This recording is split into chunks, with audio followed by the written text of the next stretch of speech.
Bismillahirrahmanirrahim. Assalamualaikum warahmatullahi wabarakatuh.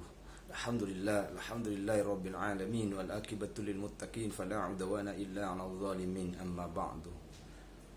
Para pecinta Al-Qur'an dimanapun antum berada, pada kesempatan yang penuh mubarakah ini, mari kita bersyukur kepada Allah Subhanahu wa taala yang telah memberikan kepada kita semua kenikmatan, nikmat sehat, nikmat Islam, lebih-lebih nikmat umur yang panjang, sehingga dalam kehidupan kita mampu mempelajari, mentadaburi, memahami, mempelajari, memperbagus, memperindah bacaan Al-Quran kita.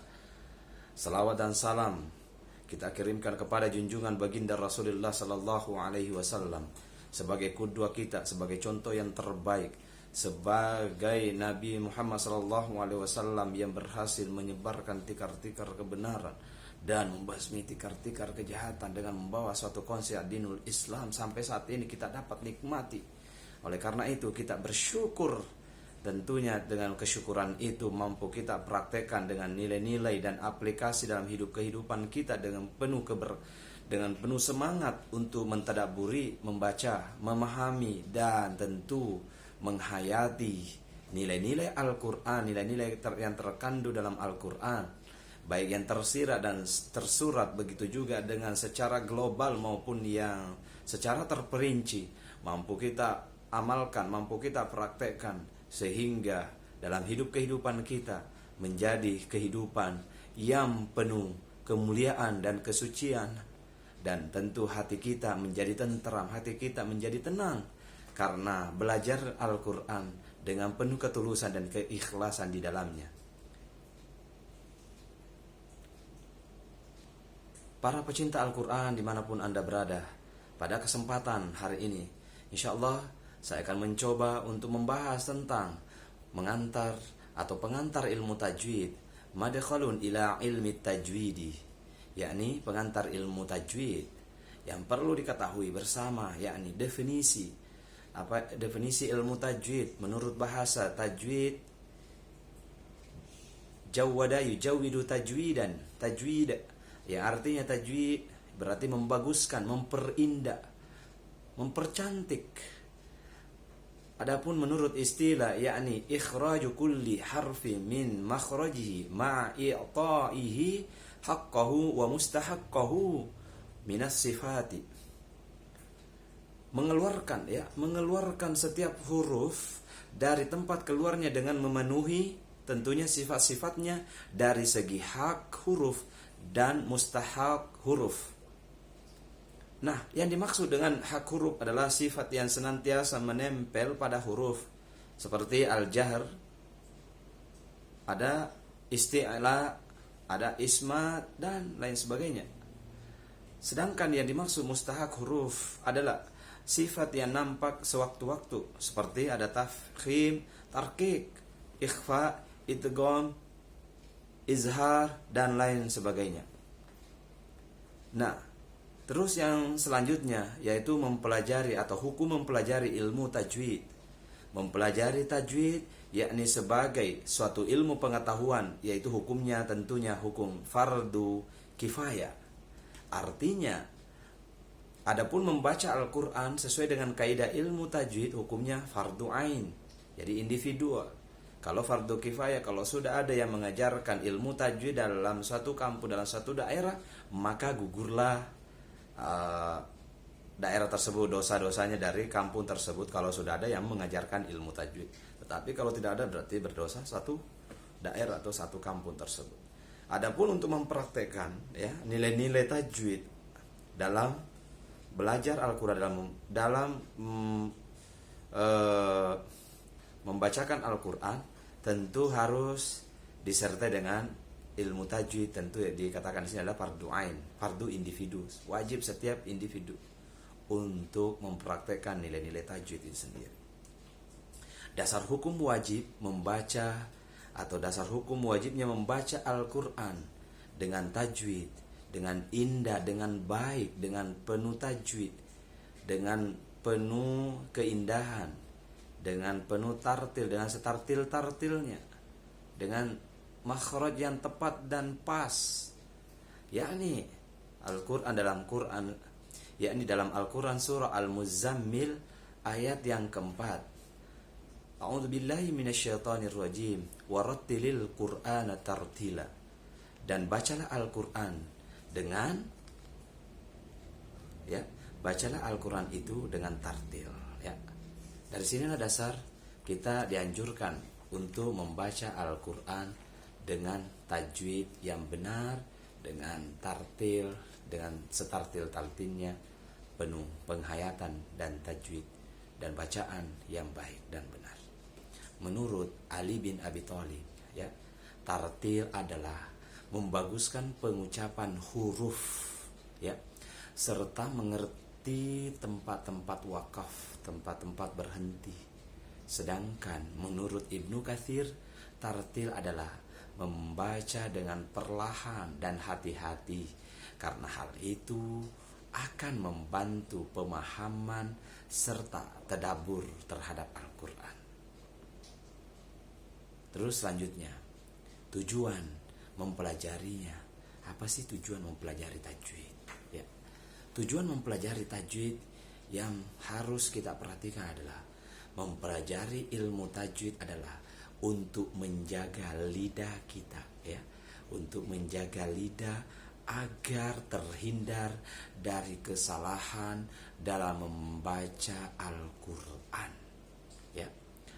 Ada dua jenis bacaan atau ada dua jenis kesalahan dalam membaca Al-Qur'an, yaitu kesalahan yang jelas atau dikenal al-lahnul jali, yaitu kesalahan yang jelas, yaitu salah dalam pengucapan lafaz sehingga merusak teori bacaan ya, merusak bacaan, baik merusak makna mau ataupun tidak, seperti berubahnya huruf atau harokat.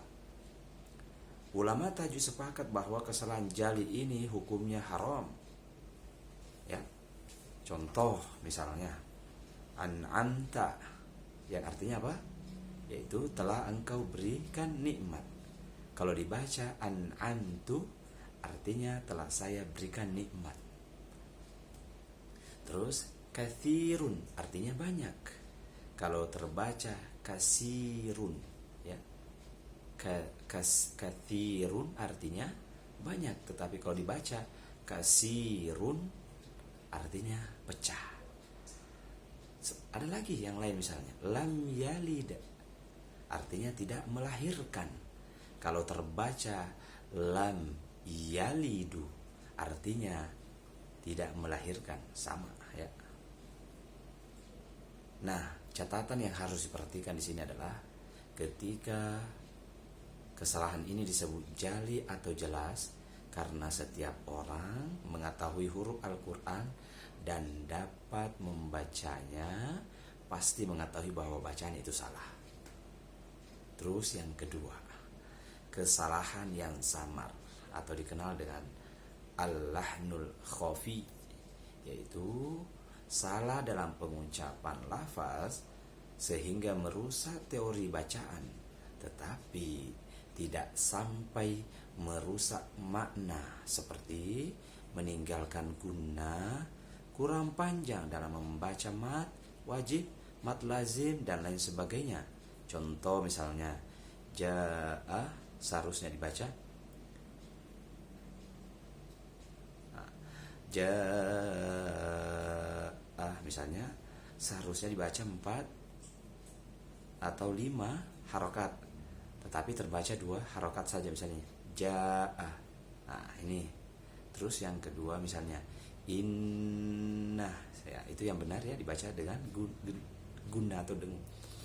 Seharusnya guna inna, tetapi terbaca tanpa guna inna. Nah itu kesalahan, contoh-contoh kesalahan yang khafi ya, yang ringan. Nah selanjutnya, catatan yang harus kita lihat di sini adalah kesalahan ini disebut kesalahan khafi atau samar karena hanya orang yang telah menguasai ilmu tajwid dan pekah atau sensitif pendengarannya yang dapat mengetahui kesalahan tersebut. Hanya orang ahli, hanya orang mengetahui, hanya orang yang memahami kalau itu adalah salah guna. Misalnya ja'ah dibaca ja'ah, sebaiknya seharusnya dibaca 4 atau 5 harokat, tetapi dibaca 2 harokat saja. Itu kesalahan khafi atau kesalahan ringan atau samar bisa dikatakan. Nah, selanjutnya yang harus juga diketahui penting dalam pengantar ilmu tajwid sini adalah tingkatan tempo bacaan. Ya. Paling tidak ada 3 hal penting yang harus diperhatikan dalam bacaan, dalam tempo bacaan.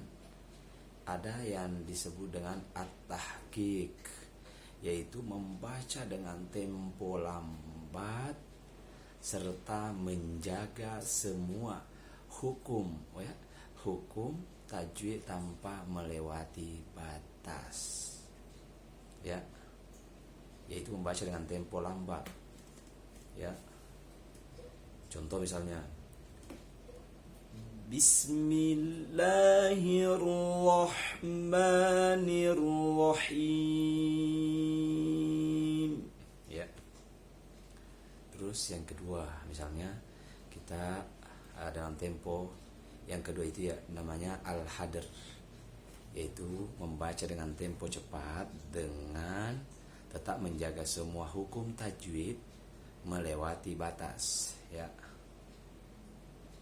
Contoh misalnya hadar Bismillahirrahmanirrahim, Bismillahirrahmanirrahim, Bismillahirrahmanirrahim, Alhamdulillahi Rabbil Alamin, Ar-Rahmanirrahim, Maliki Yawmiddin, Iyyaka na'budu wa iyyaka nasta'in.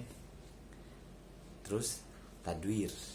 At-tadwir yaitu membaca dengan tempo sedang, tidak cepat dan tidak pula lambat, yakni antara at-tahqiq dan al-hadr. Contoh misalnya Bismillahirrahmanirrahim, Alhamdulillahi Rabbil Alamin, Ar-Rahmanirrahim, Maliki Yawmiddin, Iyyaka na'budu wa iyyaka nasta'in. Nah, 3 macam tempo bacaan inilah yang telah disepakati ulama tajwid. Ketiganya bisa digunakan selama dalam bingkai at-tartil, sebagaimana yang Allah tegaskan dalam surah Al-Furqan dan surah Al-Muzammil, yaitu surah Al-Furqan ayat yang ke-32 dan surah Al-Muzammil ayat yang ke-4. Ya, sekian itu saja materi kita pada pertemuan ini. Mudah-mudahan ada manfaatnya bagi kita semua. Ya, insyaallah di lain kesempatan kita akan melanjutkan tentang hukum istiazah dan basmalah, ya, selanjutnya. Oke, kita cukupkan saja. Sekian. Jikalau ada kebenaran datangnya dari Allah Subhanahu wa taala, jikalau ada kesalahan datangnya dari saya pribadi, karena manusia tiada di antara tiada manusia yang sempurna. Assalamualaikum warahmatullahi wabarakatuh.